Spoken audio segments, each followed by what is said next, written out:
உங்களை பாதுகாக்க யாருமே இல்லையா? நம்பினவர்கள் கைவிட்டார்களா?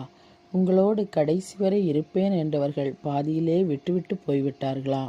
உங்களுக்கான இன்றைய காட்ஸ் கிஃப்ட் சங்கீதம் 18:2. கர்த்தர் என் கன்மலையும் என் கோட்டையும் என் இரட்சகரும் என் தேவனும், நான் நம்பியிருக்கிற என் துருகமும் என் கேடகமும் என் இரட்சணிய கொம்பும் என் உயர்ந்த அடைக்கலவுமாயிருக்கிறார். உங்களுக்கு கர்த்தர் மட்டும்தான் கடைசி வரை அடைக்கலமாயிருப்பார். அவரை உங்கள் வாழ்க்கையில் நம்பி இருக்கும்போது உங்களுக்கு இரட்சணிய கொம்பாகவும் கேடகமாகவும் கோட்டையாகவும் இருப்பார். சேர்ந்து ஜெபிப்போமா? அன்பின் தகப்பனே, இந்த வேளையில் ஆதரவற்று தனிமையாக இருக்கிற உம்முடைய பிள்ளைகளை நினைவு கூறும் சுவாமி. இவர்கள் உம்மை இரட்சகராக ஏற்றுக்கொண்டு வாழவும், நீர் இவர்களுக்கு பாதுகாப்பாக இருக்கிறீர் என்பதை இவர்கள் உணரவும் செய்யுமாறு இயேசுவின் மூலம் ஜெபிக்கிற நல்ல பிதாவே, ஆமேன். God bless you.